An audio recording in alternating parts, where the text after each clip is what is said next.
Glad to see everybody this morning, this afternoon, on a bittersweet occasion to say goodbye to our friend. And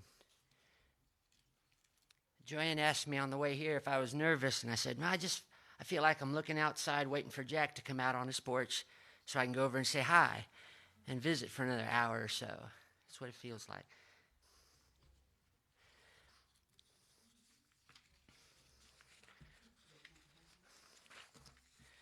This thing on? All right. It is my honor and a privilege to be able to stand here. I feel like I'm serving our friend Jack, and in this way. And I asked him. He asked me if I would do this for him, and I, hesitant a little bit. Somebody else more worthy could do this, do a better job. But I appreciate the opportunity to do this. And there's one thing he wanted me to do, and we're going to do it here. And he asked me if I would read this Dash poem, which is a beautiful poem. So I ask you to consider this. Then we'll go through and we'll read the obituary and all. Take this off. I read of a man who stood to speak at the funeral of a friend, and he referred to the dates on the tombstone from the beginning to the end. He noted that first came the date of birth and spoke of the following date with tears. But he said what mattered most of all was the dash between those years. For that dash represents all the time that they spent while alive here on the earth. And now only those who love them know what that little line is worth. For it matters not how much we own, the cars, the house, the cash. What matters is how we live and love and how we spend our dash. So think about this long, think about it hard. Are there things you'd like to change? For you never know how much time is left that still can be rearranged. To be less quick to anger and to show appreciation more, and to love the people in our lives like we've never loved before. If we treat each other with respect and more often wear a smile, and he had a beautiful smile, remembering that this special dash might only last a little while. So when your eulogy is being read with your life's actions to rehash, would you be proud of the things that they say about you and how you lived your dash? Jack asked me to read this. He thought that was a mighty good poem. And I think that it goes right along with him. I'm thankful that Jack shared a portion of his dash with me, little old me, and that he also gave me an opportunity to share some of my dash with him. It's a song that I referred to him when talking to him one night a while back, and he said that it sounded familiar, and he said, just do whatever you want to do here, so I'm going to take advantage of that. I got a song I'd like to sing for you in your hearing, and then we're going to go on. I'm going to read the obituary, and we'll go from there. By the way, that picture that you chose is a beautiful picture of Jack. It's a beautiful picture.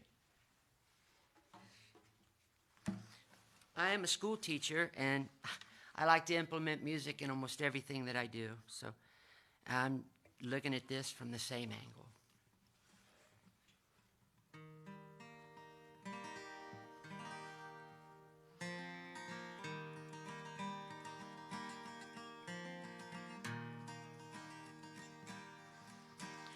Great is thy faithfulness, O God my Father.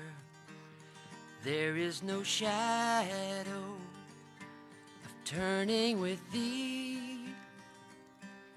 Thou changes not, thy compassions they fail not.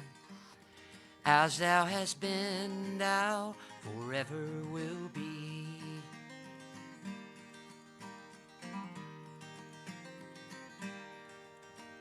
Summer and winter, springtime and harvest, sun, moon, and stars in their courses above, join with all nature in manifold witness to thy great faithfulness, mercy, and love. Great is thy faithfulness, great is thy faithfulness. Morning by morning, new mercies I see. All I have needed, thy hand has provided. Great is thy faithfulness, Lord, unto me.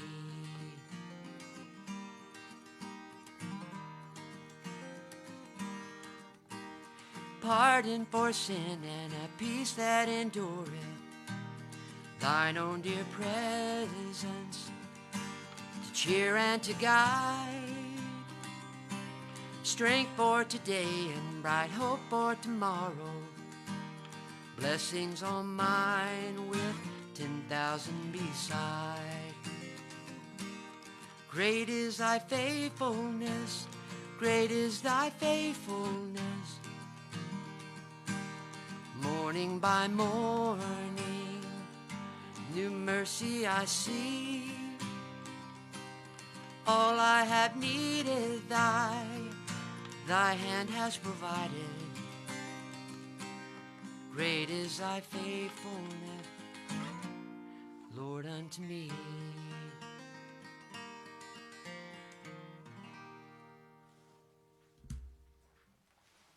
Singing that second verse there, summer and winter to him one night, springtime and harvest, sun, moon, and stars in their courses above, join with all nature. And Jack was a man of nature. He was a man, an outdoorsman, if I ever knew one. Manifold witness to thy great faithfulness, mercy, and love. And I think Jack showed all of these qualities in this verse. I truly do. There's a lot of pictures up on the screen that I've never seen before. As a matter of fact, when you find out that I moved in 1993, and I never saw Jack without a beard. And I had to look at some of the photographs to say, that's Jack, because I never saw him without it. And I got a little bit of things to tell you about his hair in a little bit here. So, Jack, going over onto the porch, it had some serious talks, and we had some just lighthearted talks. We had some laughter, had some good things to share, and that's how I'm just approaching this thing, as if he just normal, just everyday event happening. And we are certainly missing him, but find myself looking out the front door each time I go and thinking, where is he? Where is he? Where is he? Let's look at a few of those snapshots, though, that aren't up on the screen. From my perspective, I'd like to share with you a few things, and I'm sure that you're going to relate to everything that I'm sharing because you have your own experiences with him.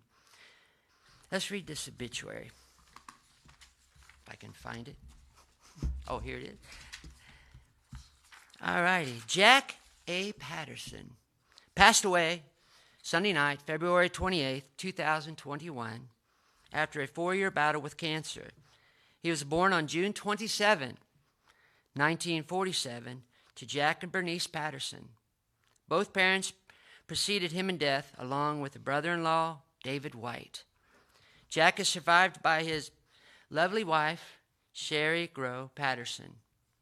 A loving marriage of 46 years this year. 46 years. Also surviving are his siblings, Cheryl White and Brian Latonia, if I say that correctly, Latonia Patterson, both of Springfield, and Kelly Deborah Patterson of Florida. A mother-in-law, is it Vonnie or Yvonne? Yvonne Miller, sister-in-law, Carol Larry White, and brother-in-law, Bob Grow. A niece, nephews, and many great nieces and nephews that he adored. Jack was also a godfather, amazing papa, and he had his friend Tom and Brenda Webster, and that's his longest friend that he's had. They were in elementary school together. Jack was very fond of his friends and many neighbors that he considered family, and I'd like to say that we thought of him and Cherry, you are our family. He was a Marine, proudly serving in the country in Vietnam during that time period. After the Marines, he was employed with CSX and retired after 34 years of service, having many friends that he always enjoyed sharing stories, and I've enjoyed many of those stories, and his love for hunting and for fishing. Jack always took the time to mentor anyone who needed guidance and help along with a helping hand. He was truly a jack of all trades and a master of none.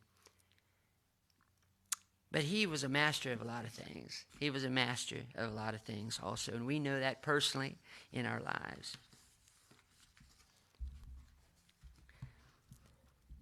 When he was a Marine, from what he told me a long time ago, he was a communication specialist. And the reason I remember that is because my dad was in the Navy during Korea, and he was also a communication specialist. And I thought, wow, he didn't talk too much about that. But that was one thing that I learned about his experience back during those years. He was married to Sherry Grow Patterson in 1974, 46 years. And I'd like to say this. My observations for almost 30 years now is that when you saw one, you saw the other one. They were always together to the end. And I had that privilege of seeing that. It's a great example of teamwork, Sherry and Jack, their marriage, their love, and their friendship. And it's set a good example for Joanne and I, so I really appreciate that. His railroad experience with CSX was 34 years. I love to hear his stories, and all that I know about the railroad, and maybe all that you know about the railroad, probably came from possibly Jack. And recently Jack told me that when he was trying to refurbish a crossing here in Springfield, I believe it was, at one point, a railroad crossing, he said they just gave him the job and he didn't really know what to do. And he said, I never did anything wrong, but I may not have done some things right. And I thought that was a good saying. There's no intention to do anything wrong. One thing is for sure, anything that Jack put his hands to, it was going to be a good job done. Put a lot of pride in what he did. We all know this is true. Here's another snapshot of Jack's life. When we moved in 1993, right across the street, directly across the street, and my first introduction to Jack was, I was attempting to repair an upstairs exit door. I didn't know what I was doing. I had no tools, and it's like new experience. We moved from the country to the city. I was afraid, of the neighborhood. I didn't know who to ask, what to do. And Jack just showed up. He came up the stairs, and he just showed up. And, hi, how you doing? And you know how he was. And he assessed my problem that we were having. And he left, and he came back just a little while later. He had his tools. He fixed the problem. Still works today. That was in 1993. By the way, Jack did this without me even asking. I didn't ask. He just did it. That was just Jack. He saw a need, and he tried to just provide it. Wasn't a while back he asked me to tune a couple guitars here and there for him, and he bought a guitar and he wanted to give it away to somebody. And I thought, what a heart he's got. He's just trying to give this thing away and just try to be an encouragement to somebody. So after this introduction, thus begins a lot of many years of lovely talks. I like to call them curbside talks, porch side talks, driveway side talks, living room talks, garage talks. I learned about guns, ammo, English mounts. I watched him one time when he was trying to boil this deer's head down, and I had never seen anything like that. I'd never seen it. It was beautiful what he was doing. He had this torch underneath it, and it was boiling in the water, and it was bubbling. And I'd never seen anything. But, the end results he showed me, it was just beautiful to watch him doing this. I learned about the history of the neighborhood. I learned about holsters. Oh, and how he was proud of this thick white hair on top of his head. And he'd always take his hat off if he had one on to show me. He didn't even have a bald spot. And I thought, well, how about that? You're way ahead of me. He always displayed it with a wonderful smile when he talked about that. There was always just a beautiful smile. 1996, I remember this. I've thought about this many times. Just to give you another snapshot of Jack and his life and his care. Jack takes my 5-year-old daughter, Annie, for a ride. He backs out of his driveway or pulls out, and he's got that yellow convertible that you could have seen in the pictures up here. And he takes her for a ride. And then when he returns, Annie's eating an ice cream cone. and he didn't know this. I never told him. But this was the first time. She was about 4 and a half. This is the first time that Annie was out of Joanne and my sight, ever. Aside from us being with him. But we didn't have a worry in the world. We knew that she was with Jack. But it was the first time. It was our first introduction of not having our child near us, either Joe and I. And like I said, we weren't worried at all. Which kind of goes into play several years later. In 2010, our daughter passes away. And the day after she passed, we're sitting out on the porch. And Jerry comes over. And we're sitting out there, just like in shock. And Annie was 18. And Jack says something. I'm not going to tell you what he says, but he says something to me. But he begins by saying, if it would be any comfort. And then he goes on and he tells me something. And again, he didn't know it, but it's just what I needed to hear to comfort me on that day. And I've always remembered that about Jack. He told me exactly what I needed to hear. So again, I want to say thank you to Jack. Thank you for that precious memory that I have and the comfort that he gave to me during that time period. Let's look at some more lovely snapshots. So we had continued discussions on and on in those talks that we had there many times. Anytime that I looked at my engine, so we don't have a driveway. We park in the street. Anytime, and I say this, sometimes it was irritating. But most of the time, I look back on it, it was all wonderful. All wonderful. Because sometimes, I try to figure something out myself. But Jack taught me almost everything I know about the things I've learned about cars and things out there. If I looked at my engine, my tires, my wheels, the battery, the windshield, I could expect, truly, I learned to expect to see Jack appear in his doorway. He just had eyes in the back and in the sides of his head. And he would come over. He would analyze any situation I had.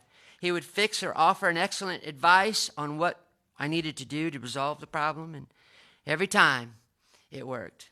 Thank you, Jack. Recently, he was in his pajamas one time. And, he was struggling a little bit. Recently, this a year and a half ago, but he put a carrier rack on the back of my motorcycle. And when my bike was stolen from in front of the house, I'd like to think that partly for my sake, Jack put out 4 cameras so he could see what was going on out front. I'd like to think it was for my sake, but I know that he was really just taking care of Sherry. He was taking care of Sherry and anybody else that he could.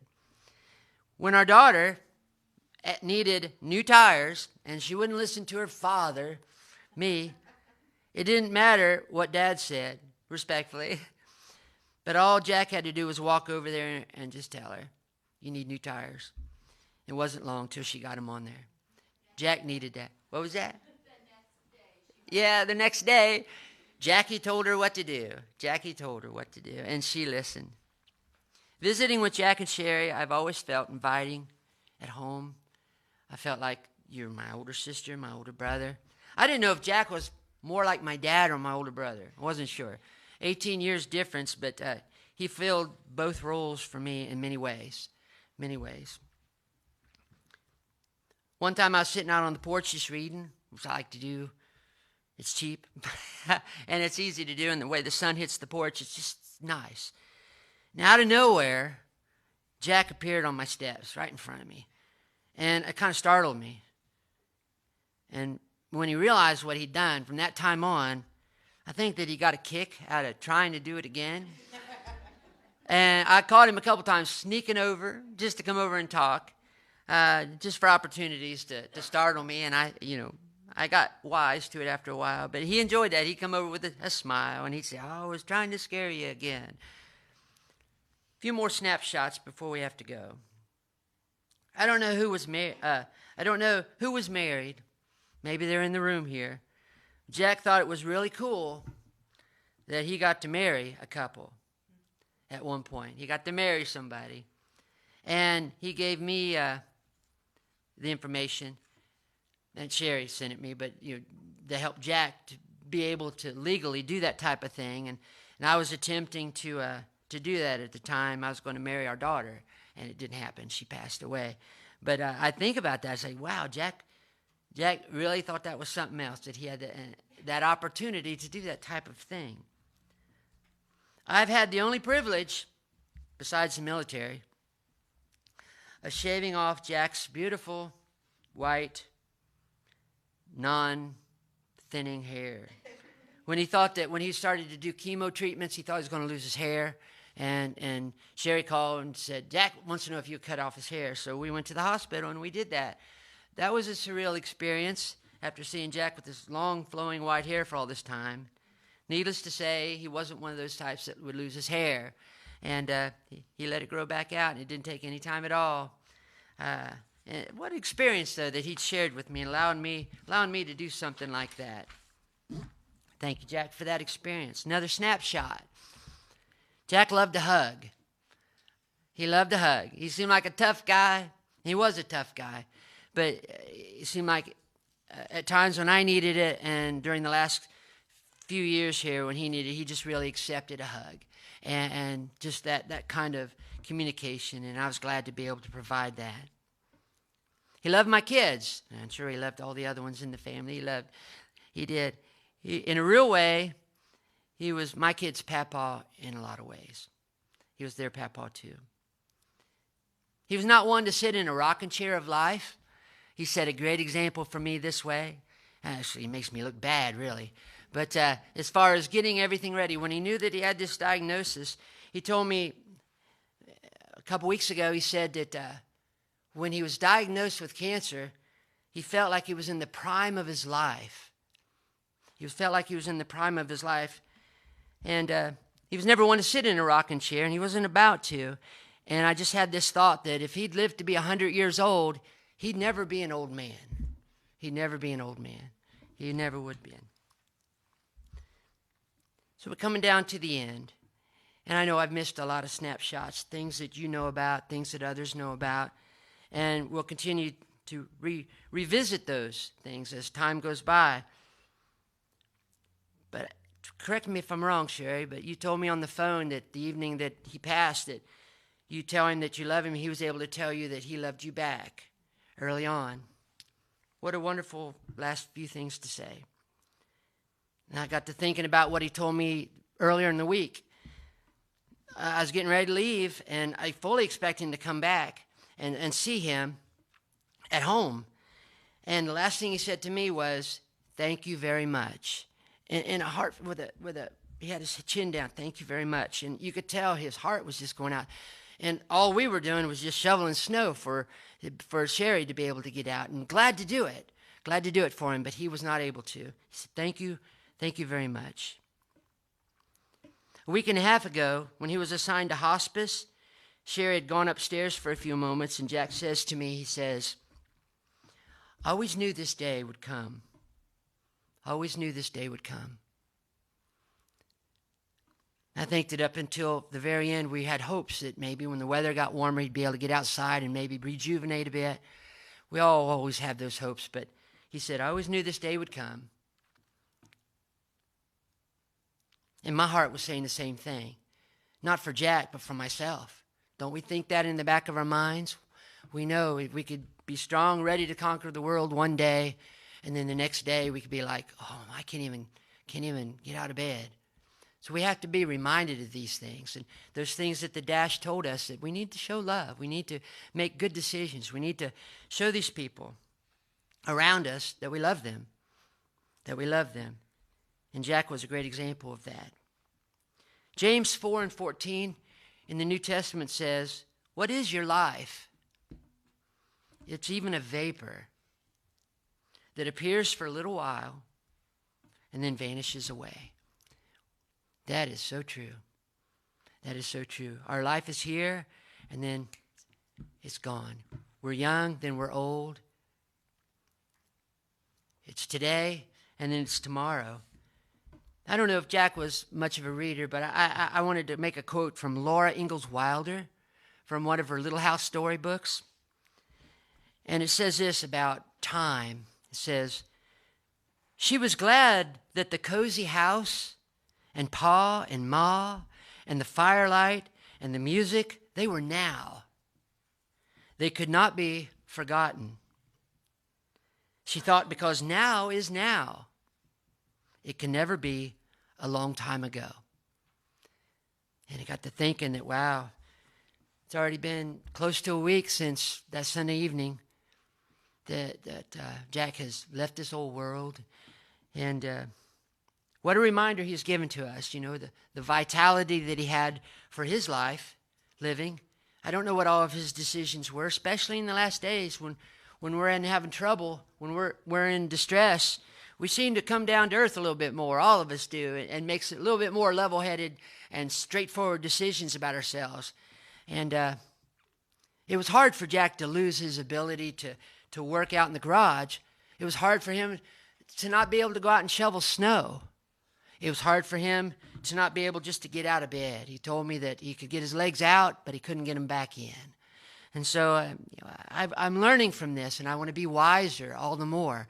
And every time that we come to a funeral in this nature, we should be reminded of these things, that we're temporarily able-bodied. And there could come a day when we need to rely on others. So we want to treat them right now so that they'll be glad to help us in the future. Sherry gave me permission, and I'm going to almost end with this. And appreciate your patience. I hope I've done Jack honor, but I want to sing a song that came from the time period back in the early 70s. I've redone it, but I like to sing it to my kids at school. And I want to share it with you, and it deals with what we just spoke about, how losing our ability, and then the reality of one day we won't be here. So if I could, I'd like to sing this for you. You'll probably recognize it. In Jack's honor, if I was going to go, and he saw me a lot of times playing on my porch, and he'd come over when I was playing, and I'd stop, and sometimes we'd be playing, and I'd just be picking around playing while we're talking. And if I was going to make this decision to sing to Jack a song, it would probably be this one. So here we go.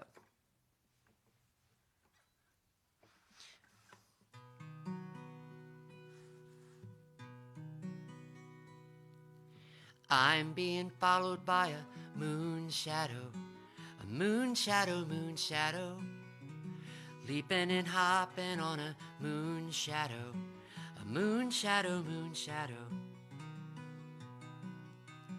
If I ever lose my hands, lose my plow, lose my land, if I ever lose my hands, away, away, I won't have to work no more. If I ever lose my eyes, if my colors all run dry, If I ever lose my eyes, away,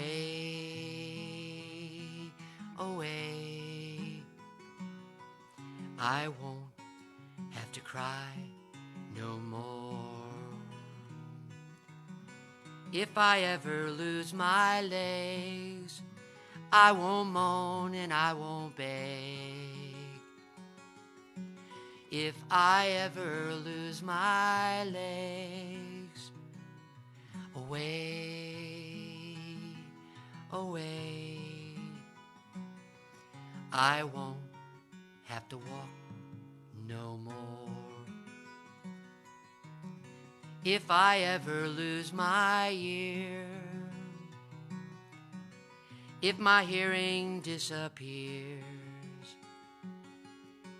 if I ever lose my ears, away, away,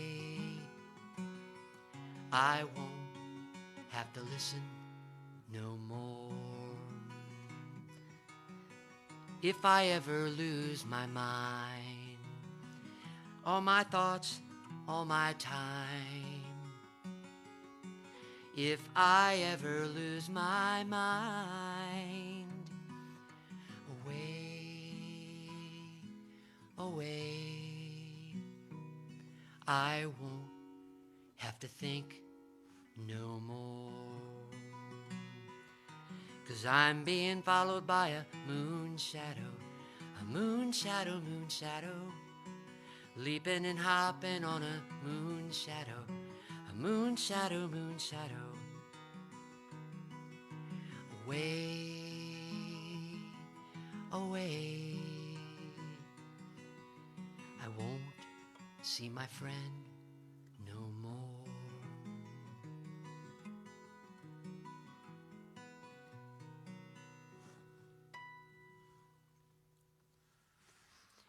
Years ago, to finish off, when we first moved in, while Jack was still working, I was up early getting ready to go to work too, and I would look out my front door many, many, many times, and I'd see Jack leaving, and I would see something occur. And I think about this often. Jack would pull out of his driveway with his railroad truck in front of the front porch. You would see this, and this is what I'm going to end with. As Jack was pulling away,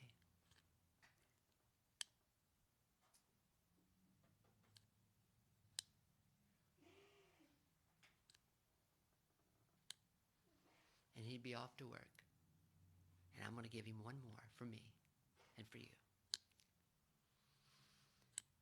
Love you, Jack. Thank you, everybody. I'm going to turn it back over to John.